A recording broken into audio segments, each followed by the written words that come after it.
Good morning, students. In earlier class, we have learnt about circulation of the blood in body parts to heart and heart to body parts, and heart to lung and lung to heart. Yeah, and also double circulation. However, the blood flowing all over the body by the double circulation. Already we have learnt about the double circulation. Definition of the double circulation. What is the definition of the double circulation? A circulatory system in which the blood travels twice through the heart in one complete cycle. What is meant by complete cycle? One contraction and one relaxation is called a complete cycle. Once the blood flow out from the heart to body part and body part to heart, that is meant for complete cycle, complete circulatory pathway. So one complete cycle of the body is called double circulation.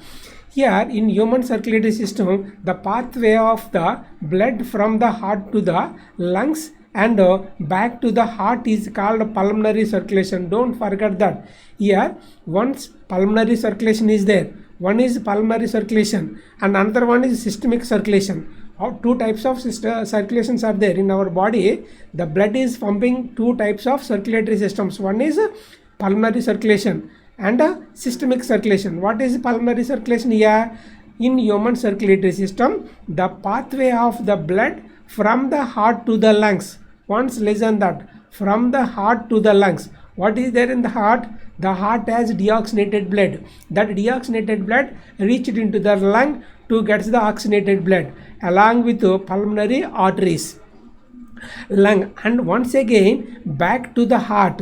How can the lung send the blood into the heart along with the pulmonary vein, which is turned into oxygenated blood? So what happening here in circulatory system, the pathway of the blood from the heart to the lung, heart to the lung. What is the connection between the heart to the lung? Heart to the lung connection is there when it is a deoxygenated blood. When it is a deoxygenated blood, that blood should be flows into lung along with pulmonary artery, and when the blood is oxygenated blood, that blood flows from the lung to heart along with pulmonary vein. So here what happening here, it is turning from heart to lung and lung to heart. That's why this kind of circulation is known as pulmonary circulation. Whatever we have learnt now, that is called pulmonary circulation. What is the pulmonary circulation? In human circulatory system, the pathway of the blood from the heart to the lung, and back to the heart, once again lung to the heart, is called pulmonary circulation. However, the pulmonary circulation carrying out previously we learnt about easily. Once again I will give some clues. However, the blood flowing from the heart to lung and lung to heart, and what are the connection in between them? Lung, the lung has oxygenated blood. This oxygenated blood sent into left atrium along with pulmonary vein, and again the pulmonary vein filled the oxygenated blood into the left atrium. Immediately the left atrium should get the contraction. So through that contraction, the entire oxygenated blood sent into left ventricle. Again the contraction of the left ventricle, this blood sent into the aorta supplies the blood into the body parts, and in the body parts at the cellular level, the oxygenated blood turned into deoxygenated blood. Again the deoxygenated blood collected along with veins, superior vena cava, inferior vena cava, and that both are sent that deoxygenated blood into right atrium, and the right atrium contracted, then the blood flows into right ventricle. Again the right ventricle contracted, this deoxygenated blood sent into lung. So lung means pulmonary organ. So the blood flowing from the lung to heart to body parts to heart to once again lung. This kind of circulatory system is known as, or this kind of pathway is known as pulmonary circulation. And the pathway of the blood from the heart to body parts and body parts to heart. What is the pathway here? Heart to body parts and body parts to heart, and heart to lung to heart. So this is known as pulmonary circulation. Later we will discuss another circulatory system, systemic circulation. The first one is pulmonary circulation. However, the blood flows all over the body, and the second one is systemic circulation. Here these two circulation together break double circulation. Pulmonary circulation and systemic circulation. Pulmonary and systemic circulation both have carrying what is carrying? Both have carrying the double circulation. One is the pulmonary circulation and another one is the systemic circulation. Systemic and pulmonary both are called double circulation. Already we learned about that. Heart is a double pumping organ. So this is called only double circulation. In animal like amphibians have how many chambers are there in human being? 4 chambers, 2 atrium and 2 ventricle. Upper 2 are atrium and lower 2 are ventricle. And as well as in another animal like amphibians, which can be alive in water and on land, frog and some snake, a crocodile, etc. Reptiles are also there. Reptiles are different than the amphibians. Here what are amphibians? Amphibians can be alive in water and on land. What happening here? They have 3 chambered heart.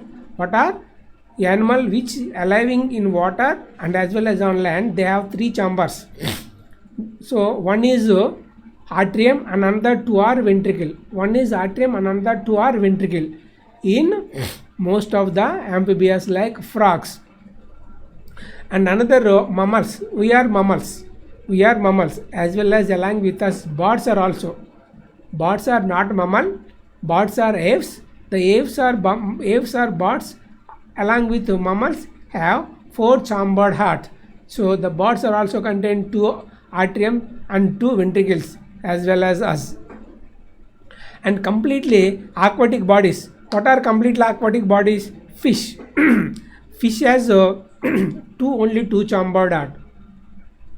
What is meant by 2 chambered heart? One is atrium and only one is ventricle. 1 atrium and 1 ventricle is there only. So the blood flows from atrium to ventricle and ventricle to body part. Again body part to atrium to ventricle. There is no separation. So in this the aquatic body should be mixed the blood, oxygenated blood and deoxygenated blood. There is no separation in aquatic bodies because they have only 2, and also 3-valved aquatic bodies are also there is no separation of the oxygenated blood and deoxygenated blood. Those bodies have the 4 chambers in them and separated with arterioventricular septums. They have only separated blood vessels to carry the oxygenated blood and deoxygenated blood. This oxygenated blood doesn't mix it with deoxygenated blood, or oxygenated blood doesn't mix it with deoxygenated blood in 4 chambered heart only. Remaining 3 chambered heart and 2 chambered heart should be mixed blood. What is meant by mixed blood? Oxygen is also there in that and carbon dioxide is also there in that. So here, however, aquatic bodies such as fish has 2 chambered heart, as well as another reptiles and amphibians. So example amphibians, frogs, and reptiles, crocodile and tortoise etc. have 3 chambered heart. So they also have mixed blood. They also have the mixed blood. So we have learnt about the chambers in aquatic bodies, in terrestrial bodies, and reptiles, aves and mammals. Mammals have 4 chambered hearts. Along with mammals, birds are also have 4 chambered hearts. Fish have 2 chambered hearts, and reptiles and amphibians have 3 chambered hearts. Mainly, we have to learn about the valves. The heart has 4 valves are there. 2 are bicuspid valves and 2 are tricuspid valves are there. Before knowing about the heart valves, at first time in 1574, an Italian doctor, Girolamo Fabrici, who is an Italian doctor, Girolamo Fabrici, in 1574 observed leg veins while studying about the leg blood vessels. While studying about the leg blood vessels along with Italian doctor Girolamo Fabrici in 1574, he noticed some valves in between the vein, in between the blood vessels. What are there? Valves are there to prevent the blood back flow from lower part to upper parts along with the same blood vessel. The blood doesn't flow back once again along with the same blood vessel. Once if the blood sent into the lower part along with the arteries, that arteries doesn't allow once again into the arteries, because in between the arteries and the next blood vessel have some valves are there. What are? Yeah, blood vessel and capillaries and veins are there. In between them valves are there. So to prevent backflow of the blood from arteries to vein or veins to arteries. That's why at first time, before find out any valves among the human body, at first time in 1574 only, an Italian doctor Girolamo Fabrici noticed some leg veins while studying about the leg blood vessels. And after him, 1578, while dissecting a dead body, while dissecting an heart of dead body along with William Harvey, he observed valves, four valves. Two are the bicuspid valves and two are the tricuspid valves. In 1507, who observed the heart valves, whatever may be bicuspid and tricuspid valves, the bicuspid and tricuspid, four valves are observed or identified by William Harvey in 1578 while dissecting the dead body of the heart. And after him, William Harvey and another scientist, Marsilio Malpighi. Who is he? Marsilio Malpighi. In 1661, Marsilio Malpighi noticed some blood vessels, which are called capillaries. So capillaries are the minute blood vessels. These capillaries are present in between arteries and veins. What are capillaries? Very minute blood vessels. So these are the junctions in between the arteries and veins. And also these capillaries, while studying about the capillaries, we have learnt about them. What is the structure of the capillaries? The capillaries have small pores are also there, small pores to seep the blood or to sieve the blood or plasma or whatever may be there inside them. Everything should be seep into the body parts. So capillaries, who discovered the capillaries in the body? In 1661, Marsilio Malpighi noticed small blood vessels.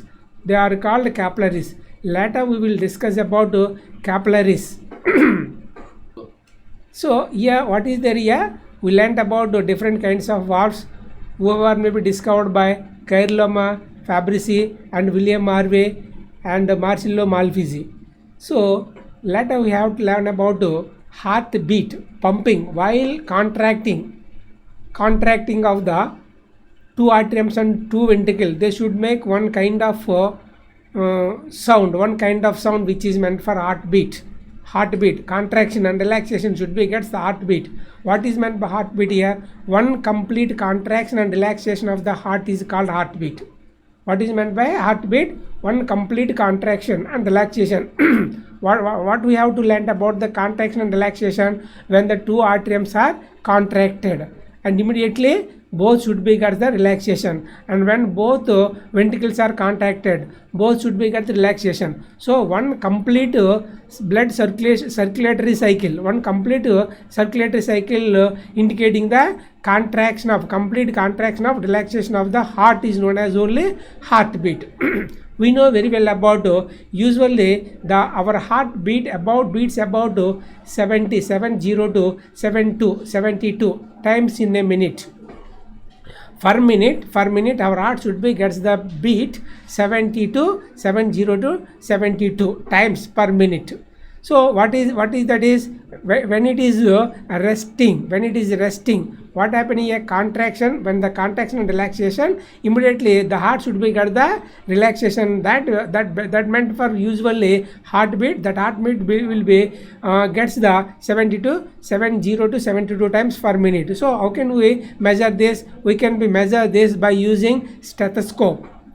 We can measure the heartbeat for 1 minute, however 70 to 70 time. So this, it should be 70 to 70 time, 70 to 72 time. It is the normal heartbeat only. Normal, whenever the person should be gets the resting position, at the resting position only 70 to 72 times per minute. But whenever while doing some work, such as maybe hard work or something, maybe that heartbeat should be get the fluctuation. Sometimes maybe 80, 72, 78, 79, 80 is also, maybe 82 is also will be get, and sometimes below the 70 it is also should be get, according to the our body structure. At the resting time only 70 to 72 at a healthy person. How can we measure this? We can measure this by the stethoscope, by using stethoscope. So we can hear by using stethoscope to this heartbeat. Okay, so what is meant by heartbeat here? One complete contraction and relaxation of the heart is called only heartbeat. It should be taken 70 to 72 times per minute at the resting time. So later we will discuss about heartbeat once again, and pulse rate, etc., and blood pressure. Thank you.